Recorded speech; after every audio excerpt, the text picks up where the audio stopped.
Welcome delegates to day 2. The session Wireless Communication in 2020 is mobile destined to be the king.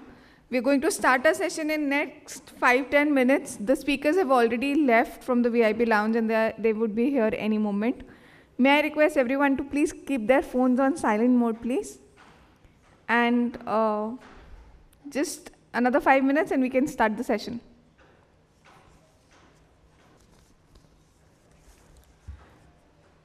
Good morning. Welcome to the second day of the Convergence India Expo 2018. May we start with the next session? And can I invite our eminent speakers to kindly come on the dais? Mr. Pawan Garg, former wireless advisor, Government of India.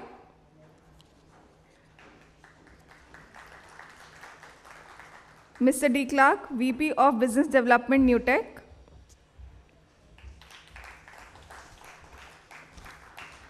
Mr. K. Prashant, Head of Networking, Planning and Optimization Business, Nokia. Mr. Jishnu, Product Architect Technology, CTO Office, Tejas Networks. Mr. Sushil Kumar, DDG, Internet of Things at TSE, DOT.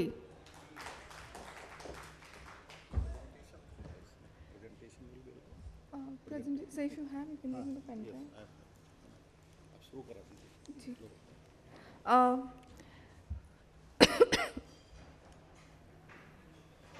Mr. Pawan Garg will be chairing the session.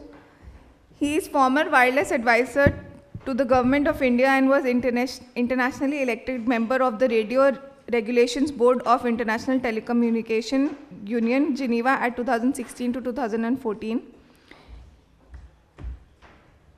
May I hand over the session to our chairperson and request him to kickstart the session, please.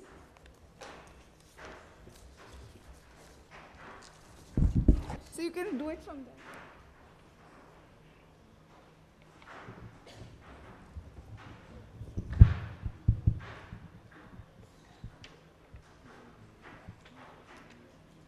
Good morning and welcome to this session. As you may be aware, the theme of this session today is wireless communication in 2020. That is not too long a future, it's a near future only. And as a part of this theme is the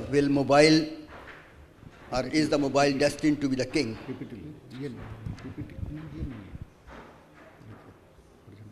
So considering the time factor of 2020, which is a near future, I think it may not be such a Herculean task to guess the situation as it will be appearing in 2020. We have today eminent panel of speakers, and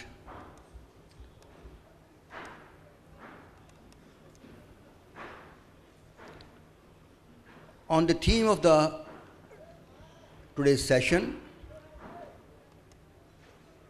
I'm sure that all of you are aware. Okay. Thank you.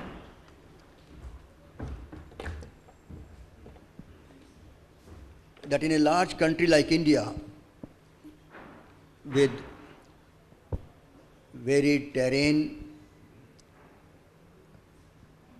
from the hills to the sea, from forests to desert, and from a population density which may be the highest in the world to the population density of almost like zero. So we have a varied mix of all scenarios. So to cover a country like this, one needs various technologies, various media,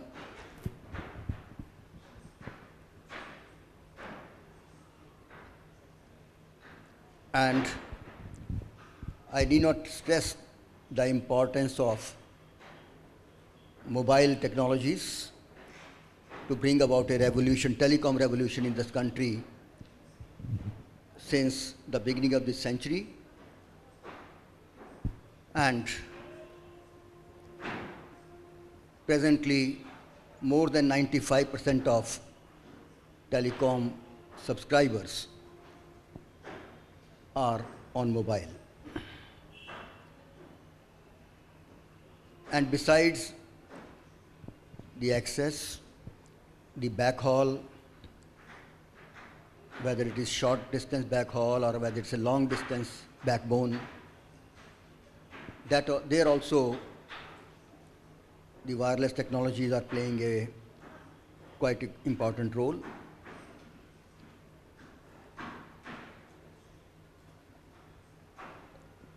All of us today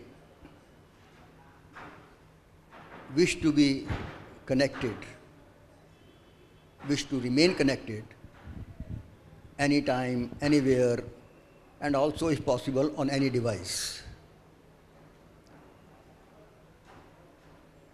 And at the same time, the general preference is that if a common device could serve the purpose, then it will be better, rather than the need to carry multiple devices.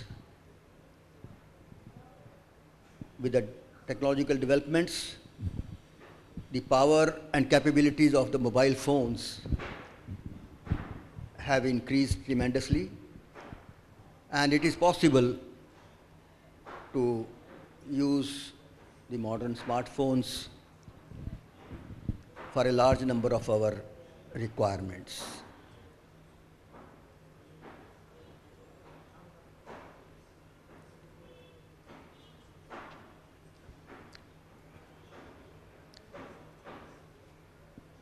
The very fact that we feel uncomfortable if we lose our mobile phone or if we leave it at home sometime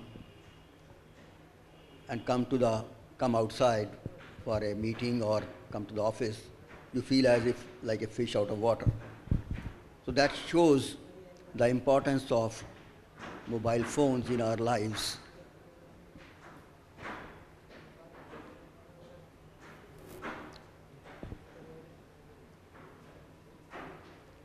And with the newer technologies, 4G has become available in most of the cities and also to a large extent in tier 2 cities also. The tier 3 cities and rural areas will get covered, I think, in coming near future. So at least the internet availability with a fairly reasonable speed should be available in the foreseeable near future across the country. And with the Internet of Things, machine-to-machine communication, artificial intelligence, big data analysis, augmented reality, virtual reality, and so many other technologies and applications coming on the horizon,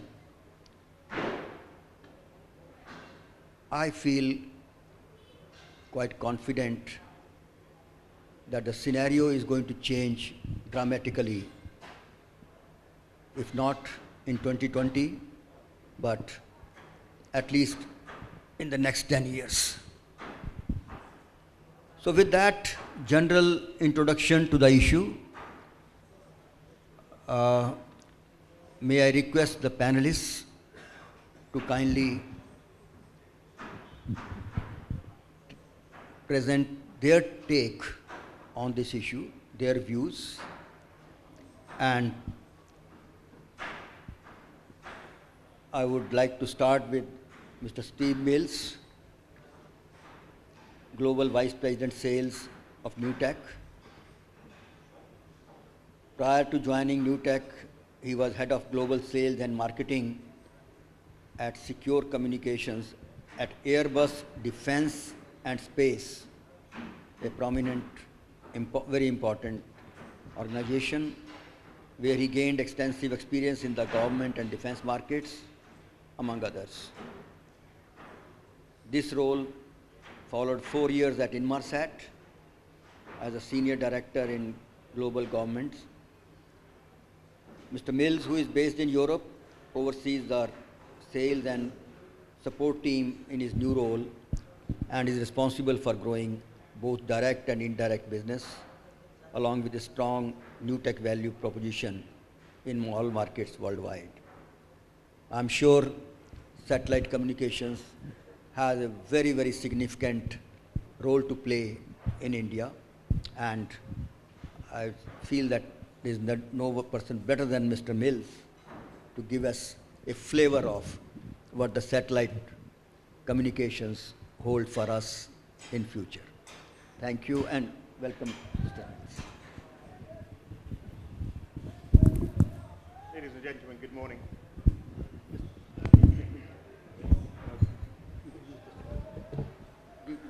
Ladies and gentlemen, loud, good morning. Thank you for the kind introduction and I think the perfect scene setter to what we as perceived industry experts would try to express across today.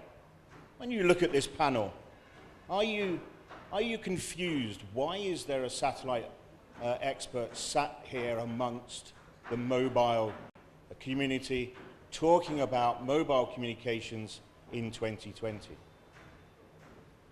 I think from the discussions that we had before we came into this room, the answer is absolutely yes, because it's not us as mobile operators to decide this, but it's the consumer, and it's our customer base. And when you look at the exponential shift in demand and expectations across our customer base in just the last 4 or even 2 years, in the next 2 years, that's going to grow even more. And our user community is going to expect service, it's going to expect what we call and class as broadband connectivity, wherever he or she or they wish to be at any point in time. They're not going to particularly care if they're connected on a 3G, a 4G, a 5G, a satellite, a point-to-point microwave, a LEO constellation, an MEO constellation, a GEO satellite. I don't think the user community is really going to care as long as they get the application support and the ability to make a phone call or connect to Facebook or WhatsApp or Snapchat or play games when they wish to do so. The user community is going to be defining our networks, not we as industry experts. So the role that satellite has to play is actually an increasing one to meet that immediate expectation from our user community. And we can see that now in abundance, not just because we at Newtec are being engaged very heavily by cellular backhaul and cellular mobile operators to increase their value propositions, but because we ourselves as consumers want that service. The demand that we see for mobility around in-flight connectivity, we all want to be able to do our emails whilst we're traveling between cities, and that is equal if I'm on a ship, on a plane, or even on a train. We don't care. Now, our infrastructure isn't quite set up yet to enable that unless you adopt satellite technologies. The work that we're doing at Newtec really does play nicely into the methodologies that are being created around 5G. Think about the purpose of the 5G network. Is it just to increase bandwidth and increase service expectation to the user device, or is it a bit more than that? Is it about creating a network ecosystem of hybrid networks that have bearers of opportunity, that allow flexibility and allow backwards compatibility? And I'll give you an example here. In the UK, when the 4G licenses were offered by the regulator, the mobile operators had to sign up to commit to 95% of the populace if they took on that responsibility. Even in a country like the UK, that only covered 70 to 75% of the landmass. Not a great issue, because it doesn't leave that many people in the small villages and farms. Until you then think about what is the nation going to do regarding critical national infrastructure. So in a lot of the Western countries, they have similar and comparable networks run by the government for first responders, blue light, and critical national infrastructure. But that becomes inherently too expensive to manage those two separate networks. So the government want to exploit the mobile operators' 4G and LTE licenses and be able to piggyback and take some of those networks and pay a sum of money to the mobile operators in order to be able to use those networks. Now, as a government organization, it's very difficult to accept just 75% of the landmass. You can't tell the people that, I'm terribly sorry, but we can't get first responders or emergency services to you if you don't live in these areas. So the government have this problem. How are they going to exploit the investments made by mobile operators around the 4G and the mobile markets, but also cover 100% of the landmass? And of course, they've come running to Newtec, and they've come running to the satellite industry to bridge those gaps. The challenge in the satellite industry is to make these autonomous networks flexible enough that they don't have to spend too much money with the integrations and making them absolutely hybrid. Orchestration on these networks now is where we're really playing around network management systems, because device management, whether it's coming in on satellites or whether it's coming in through the mobile areas, is key. How do you now join these networks up so that they are completely autonomous? So a quick flavor there around the importance of satellite, the reach that it gives you in the mobility markets, and not just when you're on a cruise ship 2,000 miles away from the nearest cellular tower, or when you're on an aircraft traveling at 35,000 feet. It's more than that. It's about connecting all of your terrestrial networks in a hybrid scenario across land masses that aren't today covered. I think the conversations that we'd like to have with you today want to get your feel for how you believe that the mobile markets in 2020 will evolve, and what do you think that the satellite and the mobile operators need to do in order to meet the user demand. Thank you.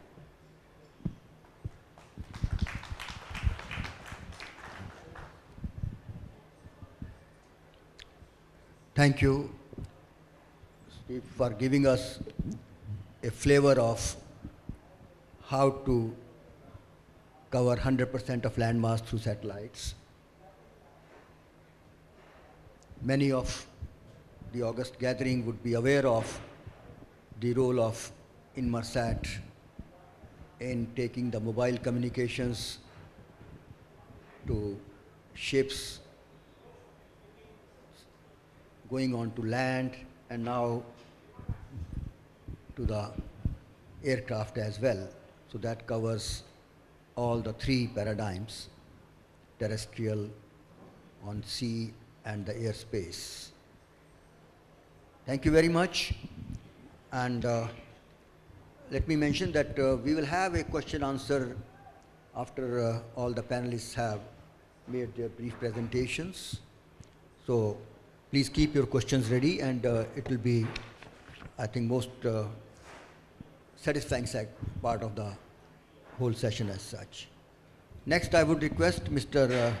Prashant, who is head of network planning and optimization business in Nokia. Mr. Prashant brings in almost 20 years of experience in wireless and mobile telecom industry, operator experience in BPL, Reliance and Tata. He has been with Nokia for 11 years and currently the head of network planning and optimization business for Nokia India. He is responsible for wireless network planning across 2G, 3G, 4G and 4.5G. I'm sure he would be taking the lead for 5G as well. And all of us can imagine that the support operations in optimizing the network performance, because network optimization is a very crucial issue. So optimizing the network performance to meet the customer experience is a big challenge. Anyhow, all the best to you. And I'm not reading out all of your this thing, but I'm sure you bring with us a very large experience of yours in the mobile technology. Mr. Prashant. Sure. Thank you, sir. Thanks for setting the context. Okay, let me begin by setting the context by talking certain numbers. Numbers around broadband subscriptions, broadband traffic usage, the content which is driving the traffic demand, and the coverage in terms of the cellular networks to what levels they have reached. So talking about the broadband subscription numbers, it's pretty obvious that we have covered only about 30% of the subscriptions today are broadband subscriptions, and just 5% is from fixed broadband. Predominantly 345 million comes from primarily the mobile networks. And we have seen that the fixed broadband is kind of stagnated just at about 17.8 million over 2016 and 17, and it's actually stabilized at that point.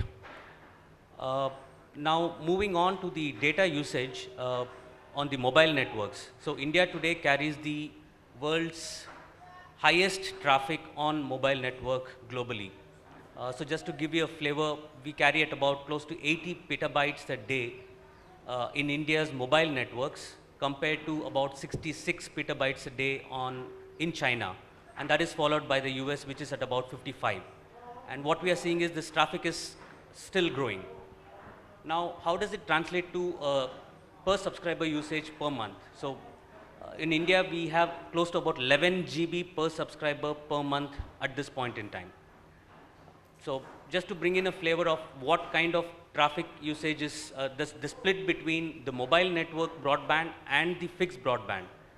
89% of the total traffic of a subscriber is carried only on the mobile networks. Less than 11% is carried on the fixed broadband networks.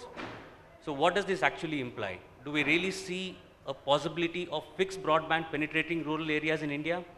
That's a very, very remote possibility. So China has been an exception, of course, where FTTH has taken off significantly in a big manner, and they have close to about 300 million fixed subscribers in China, which may not be the case in India. So now, what is, so we also made an interesting comparison with some of the countries. If you feel, for a case in example is UK, when you compare the traffic share on fixed networks versus mobile networks, in UK we see that only 30% of the traffic from a user is on the mobile network. 70% comes from the fixed networks.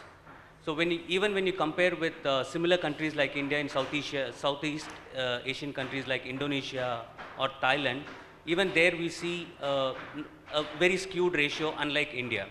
So it is very clear that the future growth on the broadband segment is going to primarily be driven by the mobile networks. Now, why do we say that mobile networks will drive this? In terms of coverage, if you see, the operators have stepped up their investments on 4G networks. So the operators' investments on 4G have kind of doubled over the past year. So every operator has literally doubled their installed base to match or surpass their 3G coverage footprint. And we expect that by end of 2018, the 4G network coverage footprint will be better than the 2G network footprint. So once you reach that critical mass, it is obvious that we are moving closer to the rural subscribers. We are not saying that the current or even by end of 2018 we'll surpass all the coverage levels of 2G. We'll reach every rural part. That may not be the case. That will actually require more investments in 2019, which we are seeing the operators are keen about. Now, do we really see traffic demand in rural areas? So we did a study in 2017 on the content side. So what kind of content is driving this broadband traffic? So we clearly see that video for entertainment purposes is carrying almost 80% of the demand is coming from the video. So primarily driven by YouTube and the OTT contents. We also see that the network quality has improved, so the users are hooking on to videos for a long time. There are two formats of videos. One is a long format and a short format. Anything more than 4 minutes, we call it as a long format. In 2015, the long format video consumption was just about 10%. Whereas in 2017, it has already leapfrogged to more than 25%. This is primarily due to better network coverage, wherein typically in older days we used to see when you watch a HD video, you start getting the buffering message and you tend to stop watching the videos. Now that has almost come to a stop. So that is actually demanding more and more traffic. And YouTube has actually officially reported that almost close to 90% of their traffic is coming from the mobile networks. And even interesting is the fact that 90% of the content is on local languages. So content availability on local languages is no more a challenge. So predominantly this is also being driven only from the rural areas. So as Steve clearly said in a pitch for satellite is going to kind of drive the rural broadband in a mass level, I tend to agree with him, but I'm also sure that that is going to complement well with the mobile networks, considering the pace of rollout and the reach which the operators have done and the investments they have done in the past few years. So mobile networks definitely is going to play a much bigger role in the digital inclusion, also covering the food security, the e-learning aspects, and remote health. So probably once when 5G kicks in with real near-time applications, probably robotic surgery in remote areas also will become reality, and the current networks are already setting stage for a good evolution towards 5G. Thank you. Thank you. Thank you, Mr. Prashant, for giving us a glimpse of what is likely to come. And if I can supplement, there is a prediction by some of the people connected with technology and looking into the social area that the world of 20 years from now, say 2038, will be totally different from the world today. And many of us in that era might feel that what were we doing in 2018? Things are definitely bound to change dramatically with the big data, artificial intelligence, augmented reality, virtual reality, and so many things. Well, we have the next panelist, Mr. Jishnu Arvinda Takshan. Thank you. Please pardon me if I have not been able to spell out your name, Mr. Arvindakshan. Thank you. He is from Tejas Networks, CTO of the prestigious Tejas Networks from Bangalore, India. And he is a product architect of technology. That is his main forte in the CTO's office.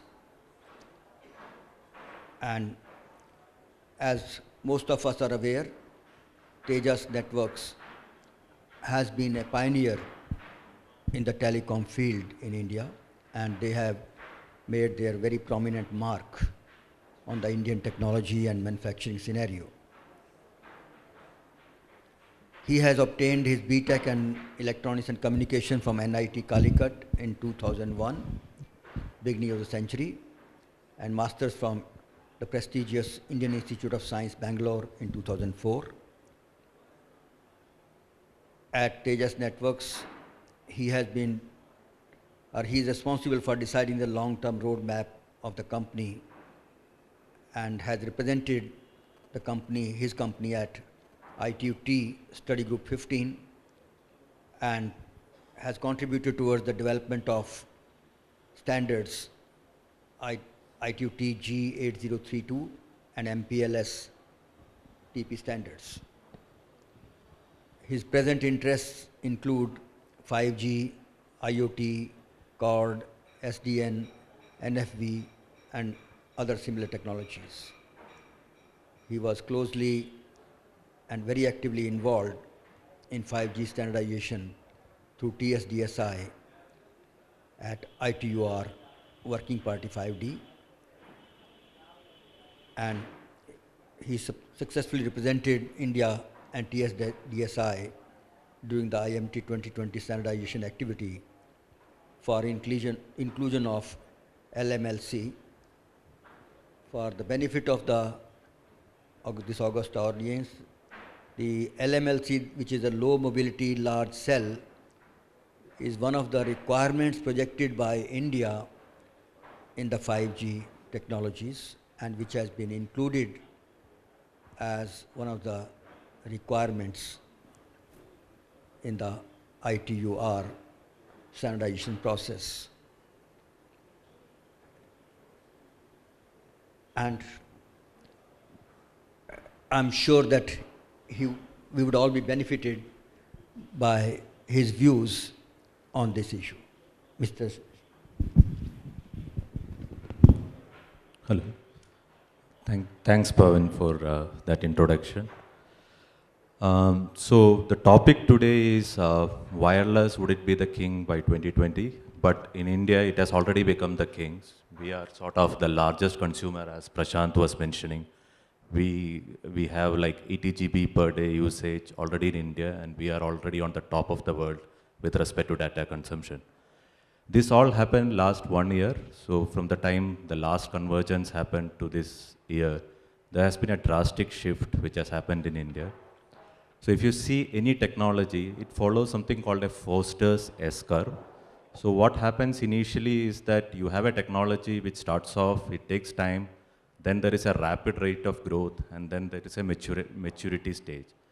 What has happened in India, at least in top 100 cities maybe, is that 2G and 3G has already reached the stage of decline, or you can say a level of maturity. And we have seen an exponential growth of 4G networks. So each of these generations, you can see there is a huge growth. And last year, we roughly grew at 87% year-on-year growth with respect to data. So what it means is that till now, we have been always on the catch-up game with the West or the developed countries, because we were always one generation behind in wireless technology. What we are seeing today as on date is that we are, as soon as the network became available, and there are some very interesting case studies whereby you may be all knowing about something called a Google station, which was launched by railways some time back. And it has become very popular. So they initially launched it in Delhi, Bombay. But what I hear was that that was less popular compared to when they launched it in some smaller stations. So people have started taking some platform ticket, just come over there to get the broadband connectivity. Telemedicine, teleeducation, etc. has been happening through that Google station. It's amazing how people have been using that infrastructure once it was set up. So one issue which has happened over time is that though we see the if you see the latest number, we have 1 billion 1.2 billion mobile connection, but of which 1 billion are active, because all of us usually carry a dual SIM because of network connectivity issue. So of that 1 billion users, as Prashant also mentioned, 30% of them are on mobile broadband. And if you see the handset ratio, 67%, this is as per Ericsson report, 67% is on GSM phone, 30% is on smartphones. So which roughly corresponds to 30% of broadband users, mobile broadband users, which leaves a large part of India unconnected. So what has happened is, if you see the plot, there is something called a cell ID. It's available on website. You could go and see the cell ID, which plots the cell tower location in India. So it's always along the highways. So even if you move around 5-10 kilometers away from the highway, there are hardly any signal, neither 2G or 3G or any of this. So while the main cities are progressing towards higher data rates, you will be getting close to, the technology allows as on date based on 20 megahertz bandwidth, 60 Mbps peak data rate.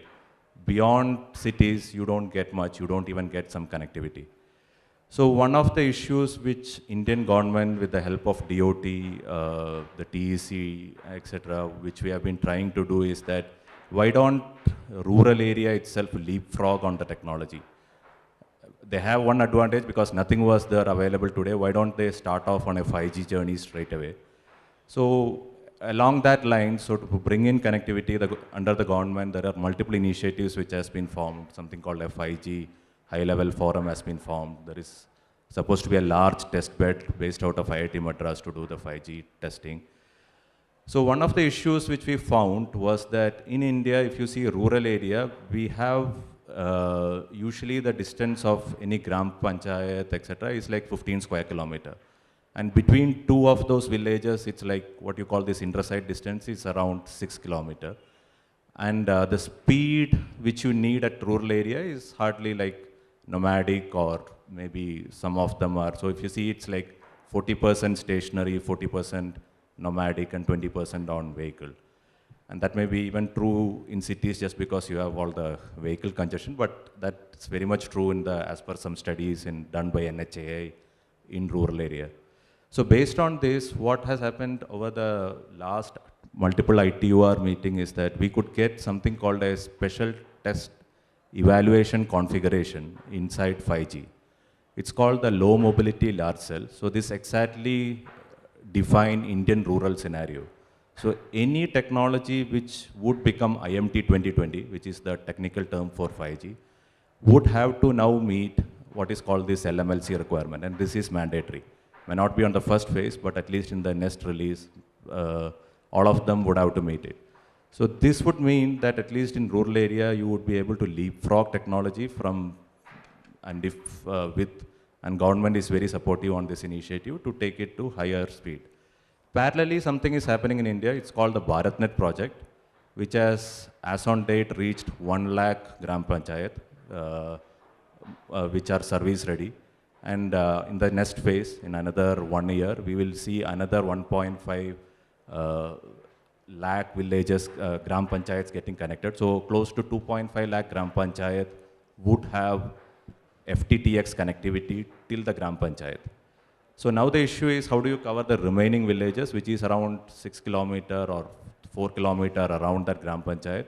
We would need some technology to reach it, and hopefully 5G, or starting with 4G and then 5G, could provide that connectivity. And the user, because of this issue that 5G handset or a 4G handset is quite costly, they may initially be on phone. So one good thing which has happened is, though we have 67% phone on GSM, but we have 100% phone on Wi-Fi.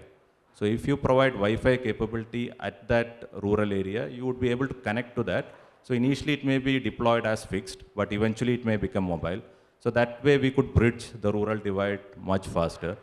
Few other interesting statistics is like, if you see, we have 190 million television users, but we have close to 300 million handset already. So which basically means that, and you can see this very prominently in India, that most of the people have started watching television on their mobile as an OTT application. So maybe we will skip most of those television aspect as well. The broadcast itself may happen on the mobile. The other interesting fact is, like, we have started on this mobile payment mechanism. Many of these, like Paytm, UPI, Beam sort of application have come up. Maybe we have started at the earlier phase, so this is again on the Foster's S-curve's initial phase. but we could catch up to China, which has been doing 790 billion transaction on mobile. And in India, as per Credit Suisse, we are supposed to do 1 billion worth of transaction by 2023. So you'll see mobile payment happening through phones, maybe mobile TV happening through that. And in addition, once all these services get enabled, like telemedicine, teleeducation, we may be using mobile for a completely different purpose. And other way to put it is like, we have many other infrastructure constraints, like we can't have hospitals at all the villages. Maybe we could use mobile and broadband technology to provide all those services through the network once the network is established. So with this, I think we see a great progress for wireless, and by 2020, we may see most of the services being run over wireless. Thank you. Thank you so much, Mr. Avindaksh. And now I will request Mr. Sushil Kumar, who is the Deputy Director General in the Telecom Engineering Center of Department of Telecommunications, Government of India, to present his views. I think he has a presentation to make. He completed his bachelor's and master's of technology in 1988, or naturally bachelor's before that, from the prestigious University of Roorkee, presently known as IIT Roorkee. And he has more than 22 years experience in planning, project implementation and operation of fixed, mobile and optical fiber networks. And presently he is looking after this machine-to-machine communication technologies and Internet of Things domain at the TEC, DOT. Incidentally, the Telecom Engineering Center of DOT is the main standardization forum for the government. Recently, of course, the Telecom Standardization and Development Society has also been set up for public-private partnership and involving all the stakeholders.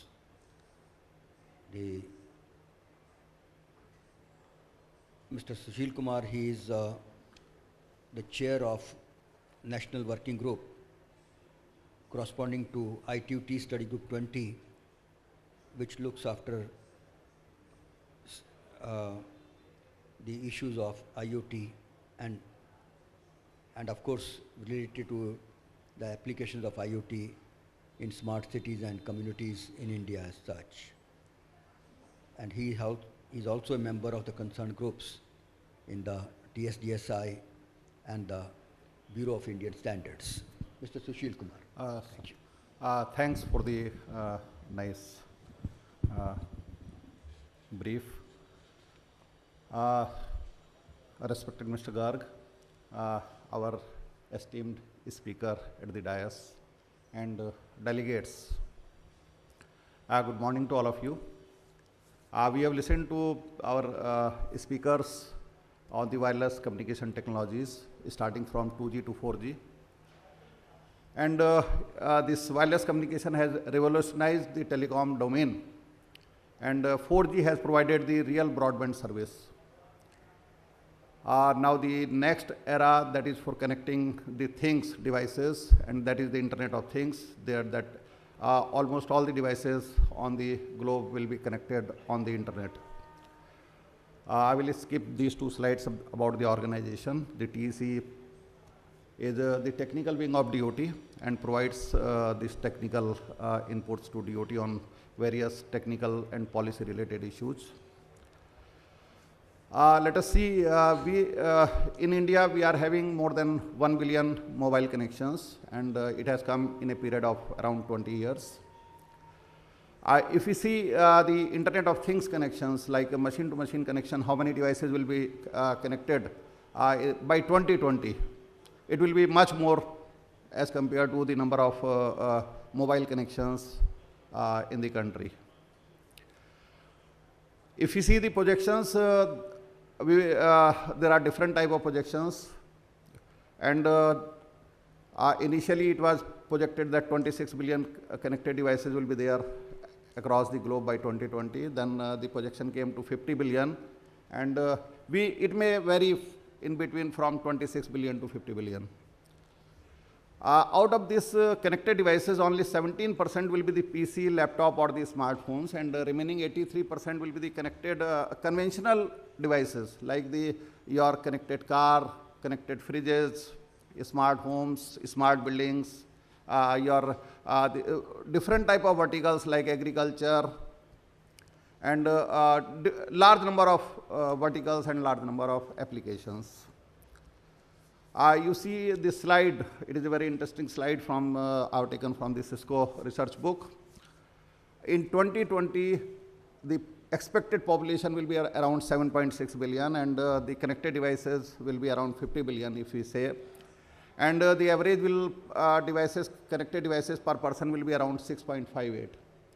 And if we exclude the 2 billion population which is not connected at all, then average will be around 12.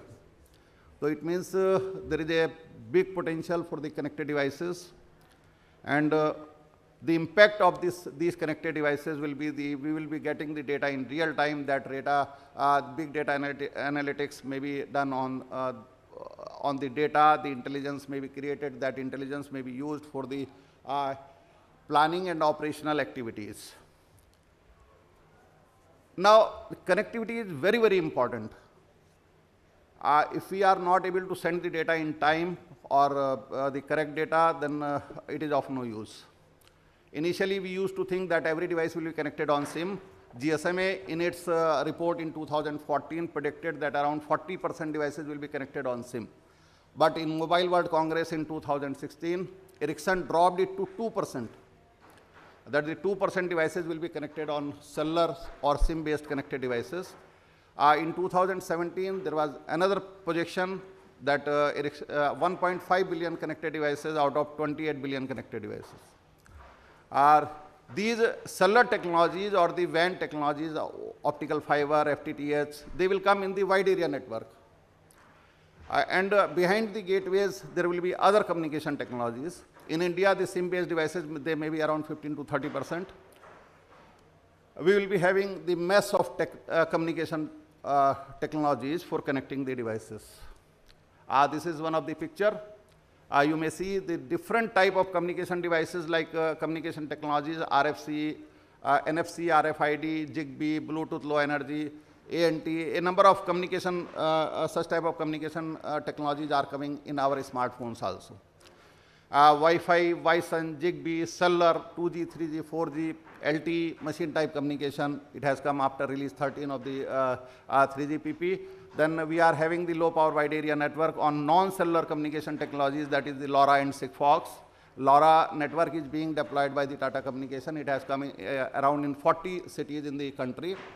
And LoRa and Sigfox is said to be much better communication technology for the devices. It can transmit very small data, but it has got a lot of reliability. And based on this, 3GPP came with release 13 for providing the NB-IoT, LTE-MTC and EC-GSM type of communication technologies. And that will increase the share of these cellular operators in the IoT domain. And 5G will be the ultimate technology. If we see what is the Internet of Things, that is the sensor and the communication technologies, and we apply data analytics, quality, privacy, affordability, and interoperability type of things, security and privacy, it will become the complete IoT domain. There is a large number of verticals in this: smart home, wearables, smart city, industry automation, smart energy, connected car, agriculture, water management. That is very, very important because, and at least for the country also, for the globe also, water management, and for the country also. We are having a lot of floods, but we are having a very shortage of water, drinking water. And NRW figure that is very, very high in the country, and water management is very important, that can be managed by the IoT solutions. This is in what way the devices will be connected. A smartphone may work as a gateway for this. POS machine will also work as a gateway. We will be having a large number of type of gateways and a large number of communication technology in low power wireless that will connect to the gateways, and in the wide area network we will be having different type of communication technologies. 5G will be the ultimate technology. We will say that in 2020 5G will come. 5G will have 2x's. 2/3 of the 5G will be used for IoT, for making the IoT use cases happen. And 5G is for IoT and IoT is for 5G. And without IoT, 5G cannot succeed. In 5G, mission critical devices, that is ultra reliable and low latency communication, it is having the latency less than 1 millisecond. And it can be used for industrial automation, e-health, self-driving vehicles, drones, and vehicular communication, that is for intelligent transport system, which is very, very important for the country, that is V2V, V2I, and V2P communication. Massive machine type communication, that is for smart home, smart cities type of things, and enhanced mobile broadband. We will be having the broadband speed of up to 10 Gbps. This is some of the technical parameter for this. And 5G for India. In India, this as my friend from Tejas has told, that LMLC requirement has already been submitted in the ITUR. The TEC, PIPL, WPC, and TSDSI combinedly sit together and finalize the specification for LMLC. These were finalized in TEC and all together have submitted in ITU T5D meeting. These are some of the challenges of this in the IoT domain. That is, the robust connectivity is required. It has been specified by ITU.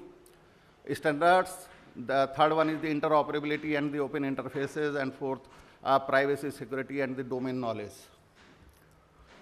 What we have done, there is a large number of standardization bodies which are working across the globe: ITU, 1M, 2M, ISO, IEC, CENLAC, Continuous Health Alliance, large number of standardization bodies which prepare standards and they submit in the ITU. And in TEC, what we have done in India, we started working in 2014. We formed multi-stakeholder working groups. We released around 11 technical reports. These reports are available on TEC website. This is the link of TEC website. The interested people may download. This is having the knowledge of large number of people putting together. And one document that is on communication technologies in M2M and IoT domain. That is really fantastic document. And these documents have been appreciated by the ITU in different meetings. We are participating in ITU activities, especially in study group 20. And some of the actionable points which came from these reports, that is one is the 13-digit numbering scheme for the machine-to-machine communication devices, which will coexist with the existing 10-digit numbering scheme. Both will work on the same network. It was prepared in TEC by us, and it has been approved by DOT in 2015, and now it is being implemented. Embedded SIM. Embedded SIM is the boon for the cellular operators, and the specification has come from the GSMA. It is in the form of IC, and Ministry of Road Transport and Highways has already placed in its standard AIS 140 for the vehicle VTS services.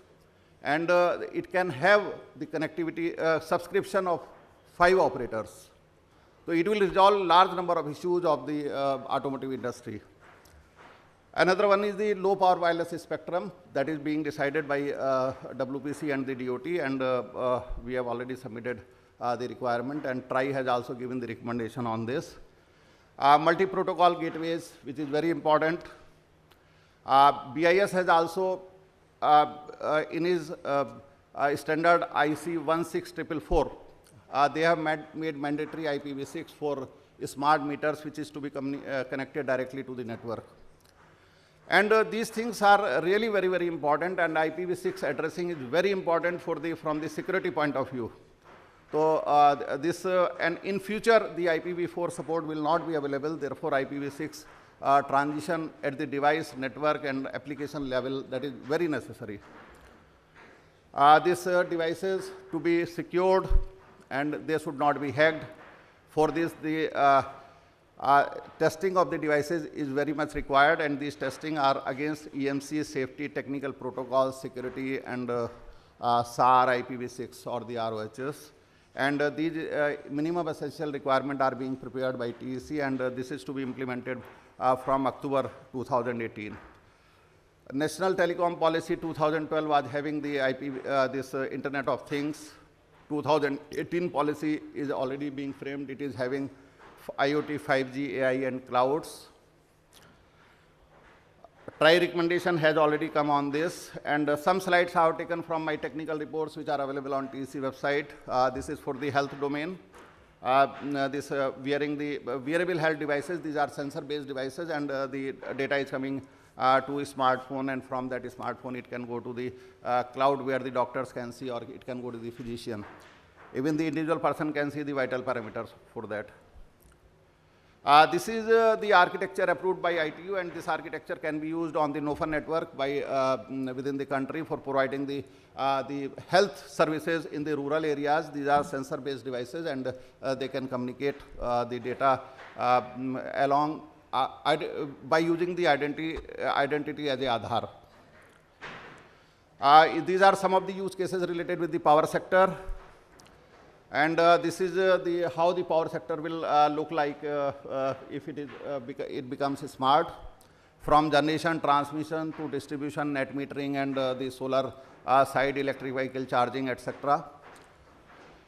This connected vehicle scenario, the connected vehicles will be quite high in numbers in 2020, and this connected vehicle will be quite beneficial for the vehicle manufacturer, for the user, for the owner, even for the government.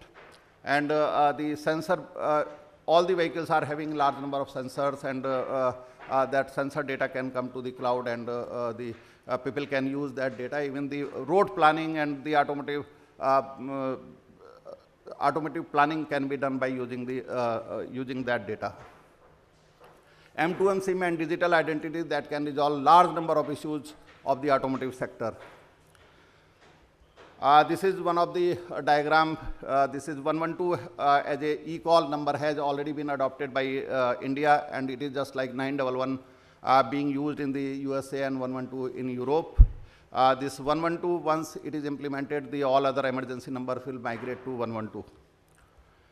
This will be the connected vehicle scenario in future. We will be having mess of technologies like Wi-Fi as a Wi-Fi offloading, DSRC technology if it comes in India, then electric vehicle charging. We will be having 4G or 5G, and so that the vehicle always remain connected. How IoT will add the value? It will reduce congestion on the roads by using intelligent transport systems such as intelligent signaling, electronic toll collection, smart parking. Geofence will help in monitoring the vehicles. Vehicle tracking will reduce crime. Surveillance will bring values to the cities as citizens will feel safe. And wearable health devices may help in monitoring the health parameter, especially in the rural areas, for monitoring the advising people in reducing the burden on the hospitals. And we have to share the data across verticals, and for that it is very much required that the platforms which are being hired or being developed by the telecom service providers or the smart city people, they should be standard based, so that the data between the different platforms should be shared, and even within the same platform data between different verticals should be shared. Only then it will give the real value, real smartness. And no doubt this wireless communication in 2020 having 5G will be the ultimate, and it will improve the quality of life of the common person. Thank you very much. Thank you, Mr. Sushil Kumar, for covering the wide canvas of mobile scenario presently and the near future as well, including IoT, machine-to-machine communications. Thank you very much. I would request the audience, I am sure that you would have enjoyed all these presentations, and let us give a big round of applause to all the panelists. Thank you. And now the floor is open for any questions from this august audience as such. Yes, the microphone on this side, please. Kindly introduce yourself, and also if you can identify the panelists whom you would like your questions to be answered. If not, we will try to identify who would answer the question. Please go ahead. Hello. Good morning to you all. I am SP Upadhyay from Railways, working as Chief Signal and Telecommunication Engineer. I really find good presentation and good communication regarding the technology in wireless and mobile coming ahead. But I have only one thing in mind while thanking you all for the good presentation, to understand that it is going to help the humankind very much. But I find in railways, when we are installing the mobile towers, still there is in the especially location of the people who are residing in residential area, there is some hesitation in people. They are resisting installation of the towers by Airtel or service providers. So I would like to know that whether some study has been done to dispel from the mind of the people that the radiations which mobile towers are going to give will not harm at all. Okay. Let me try to give some general aspect about the EMF signals. Whether we like it or not, in today's world, we are surrounded by EMF signals all the time, at all places. The cellular signals are one of them. You had mentioned about studies. There has been a large number of studies, nationally and internationally. The World Health Organization has carried out many studies. Their reports are available. And as per the conclusion from those reports, no harmful effect has been observed so far. And the All India Institute of Medical Sciences, they had carried out some studies in conjunction with the Telecom Engineering Center, and those also had come to the same conclusion or similar conclusion. However, of course, as it relates to the human health, so a caution was certainly advised that one should not use the mobile for very long period of time, because more than the signal from the cellular towers, it is the signal from your handsets which is very close to your body, very close to your brain. So usage for very long periods, a caution was suggested as such. That's the thing. I would, yes, would you like to add anything, Sushil Kumar? Then of course I can ask the others. Actually, SAR value is already available in the smartphones, and if you press some sort of number, the SAR will come there. These limits are much stringent in India as compared to other part of the world. And moreover, everybody wants the high-speed connection on their mobile. If the tower is not there, how these things will happen. Moreover, all the UN bodies, they work in close coordination. WHO and ITU, they work together. Most of the the slides which are shown related with the health in rural areas, it has been released by ITU. So all these things are discussed even at the global level also, and no study has come that these signals harm the people. And even EMF portal has been made by TEC, and in case if you are having some sort of complaint, you can go to that portal, you can lodge the complaint, and the testing is done. There is some fee for that. Testing is done for that mobile tower, whether they are radiating more than the specified limits. Okay, thank you.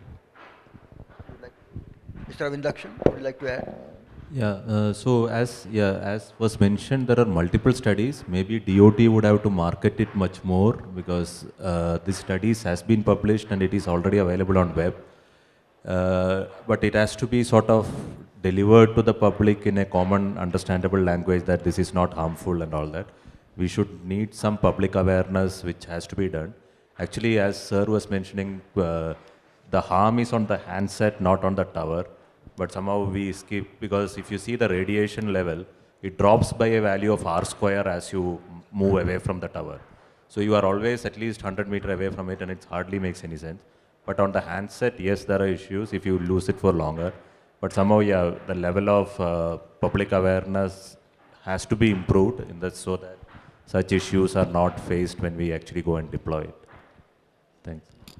Thank you. And to supplement that, as Mr. Sushil Kumar had mentioned, the Department of Telecom has specified the power levels from the cellular towers much below the international standards. It is almost 1/10 of the international standard. And also, for the handsets, the SAR, the specific absorption rate value, the safe value has been indicated by WHO and others, and the SAR values are available in most of the handsets which you buy today. The SAR value is indicated thereon. So if we are buying a reasonably good handset, the SAR value is much below the permissible limit as such.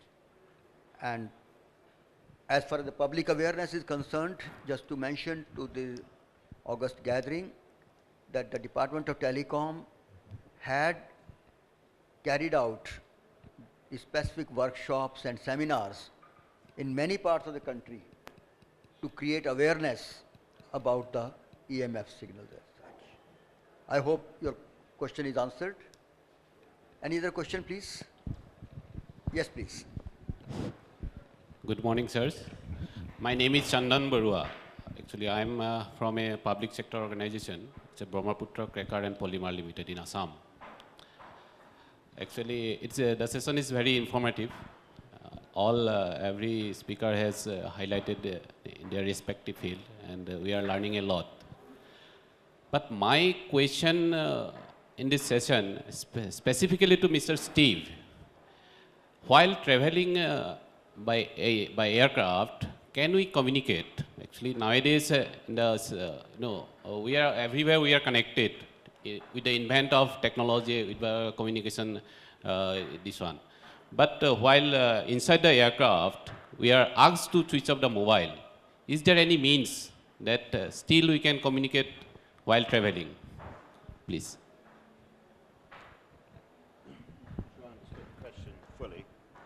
I'm not sure I understood the question fully. You're saying, are there other techniques from talking from aircraft to ground other than satellite? Was that the question? That's what my question is. Is there any technology, is there any means so that while traveling by aircraft, still we can communicate with the people through mobile devices? So there's a number of programs running that are from the aircraft to the ground using line-of-sight communications. And I think back to my days at Inmarsat, where Inmarsat secured through the regulators 30 megahertz of S-band spectrum that they could use terrestrially in order to communicate air to ground. It does mean, of course, building quite a substantial ground or terrestrial infrastructure, because you have to have the terrestrial covered in order as the aircraft moves through great distances. The bandwidths that you can get are phenomenal, but the infrastructure costs are hugely restrictive. So today, there are air-to-ground communications that happen, usually where the populace is the most. so over large cities or over dense areas such as Europe.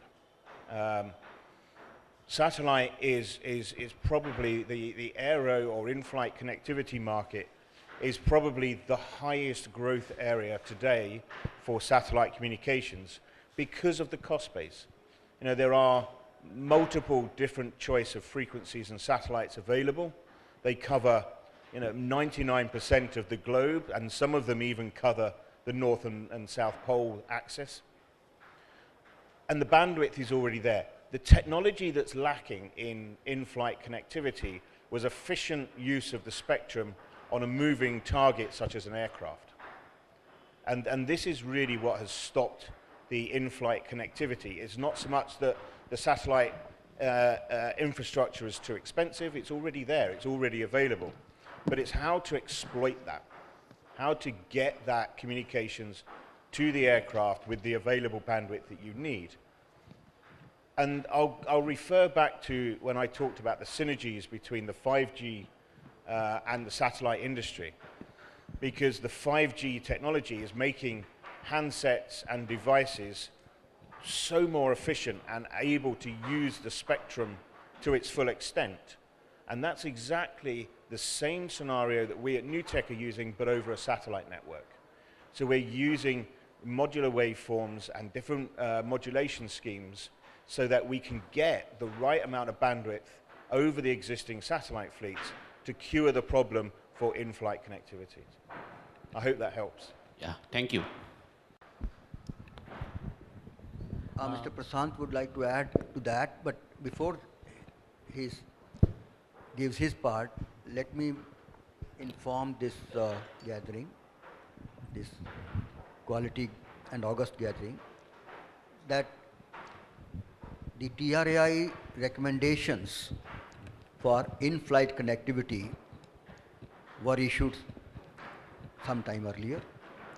The Department of Telecom is considering those things in collaboration with the Ministry of Civil Aviation and other concerned ministries as such, because there are many issues involved in this in-flight connectivity, and they are considering both aspects of the in-flight connectivity, the internet as well as the mobile communication inside, the use of mobile inside the phone. And just to give you one information, why they ask us to switch off the phones or put it on aeroplane air flight mode.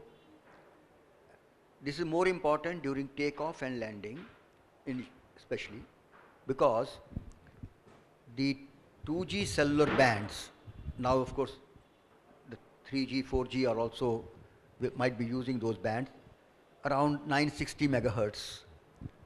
Just above 960 megahertz, the frequency band is used by aeromobile navigation systems.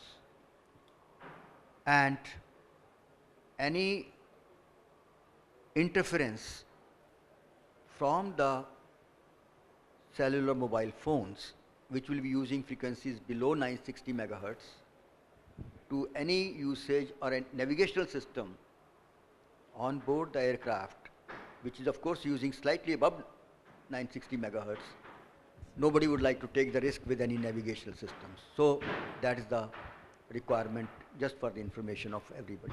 Mr. Prashant would like to add that. Yeah. So just to add, what Steve had already covered from a terrestrial coverage perspective, what you call air to ground, 4G or LTE is ideal for air to ground communication. We have collaborated with some of the leading telecom operators in India. We have done detailed studies on some of the busiest routes. Say for example, we have done a planning for 4G on air to ground for Delhi Bombay sector. Now the challenge there is it is very sector specific. Any deviation in the routes, etc., then your terrestrial infrastructure has to change. So those are the practical limitations. Yes, the mobile communication allows that, but with certain limitations. Thank you, Mr. Prashant. Though we have run past our time, but if there is one more question, I can still take it. Yeah, please. Yeah. Thank you. My name is Susila. I am Prashant's colleague from Nokia. This question is to Mr. Tejas Networks, Jishnu. You have beautifully said that as part of 5G, let's leapfrog to the rural India and have the infrastructure set up there. So that maybe you are speaking from the network, from the Tejas Networks point of view, but from the service provider point of view, how profitable it is going to be. Because most of rural India, I don't think they would migrate to the latest mobile device. So how profitable it is going to be to have that scenario implemented? Yeah, so there are some efforts being done at TRI and all that to figure out how do you link basically your transaction when you are doing. So basically, if you see the usage level, there should be some simpler way to bill the user, end user, rather than the present mechanism of logging in, registering, and taking the appropriate thing. Another way to see the whole thing, if you see the sachet model of how HUL was able to take their shampoos to the rural area, we need some pricing model which is like 1 rupee for the connectivity for maybe a 5 minutes or 3 minutes. So such billing models hopefully would develop so that the user need not know anything more than that. He may have a Wi-Fi phone. He gets connected onto any Wi-Fi network. It may be from any operator. And the amount would automatically get debited because most of them would come enabled with some Beam account or UPI payment mechanism. And there has been some open Wi-Fi trials which has happened along this line, which was done by TRI on figuring out how this transaction can be done. So I hope only that way you could make a business case which could sort of ensure that we have more users connecting, but all of them connecting for a very short period of time. So that would still be a viable option if suppose you have 1 billion users using 1 rupee sachet to connect at any point of time, it will still be a viable model. Other thing which I was saying is like we would have to reuse most of this infrastructure. We have close to 450,000 towers in India. And if you see specifically BSNL has towers which are uniformly distributed across the country. Maybe if we could use those passive infrastructure more efficiently, that would be one way of doing it. Another thing is that USO fund could be used to initially fund the capex, so that the capex fund may not be a problem, which is being seriously discussed in government circle as to how to use that to enable more services in the rural area. And it has already been done for 2G in Northeast, and I think in left-wing extremist area, whereby the USO fund is being used to set up the initial capex. The operational expense has to be dealt with from the user, but that also needs pricing model which are like sachet model rather than the existing model of charging per month and all that, which has to go away. Thanks. Satellite of course plays a major part in connected the unconnected, if you like. I can't speak to some of the revenue models because I don't understand the available or addressable market. But if you wanted to perhaps read into more about some of the techniques or some of the benefits of connecting the unconnected, I think there's an article that's come out in the show guide today that is entitled, I believe, Connecting the Unconnected, that will give you much better insight and help you read in your own time about some of the connection techniques and available services and how we integrate backwards with mobile operators. That may be of help to you. Thank you. And also, regarding the economic viability or the economic potential of rural areas, there are wide range of views. On one hand, you will find people saying that there is no dearth of money in the rural areas, people are ready to spend. Of course, with the qualification that if they find the service useful, if it is useful to them, if it adds value, certainly they are ready to spend. Thank you. I think, thanks a lot. Thanks to all the August gathering for their wonderful questions and participation. Thanks to everybody.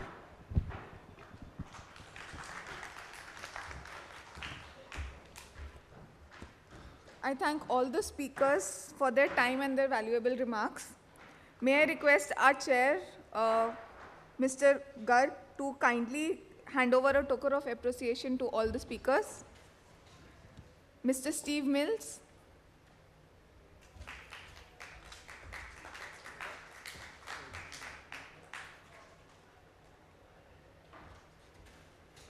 Mr. K. Prashant.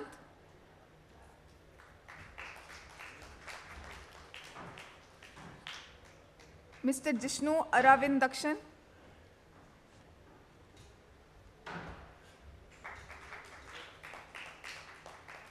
Mr. Sushil Kumar.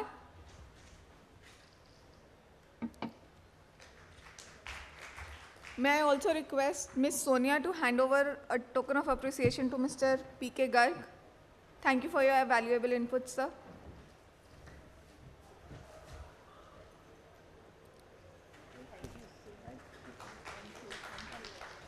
Thank you, audience, for patiently listening.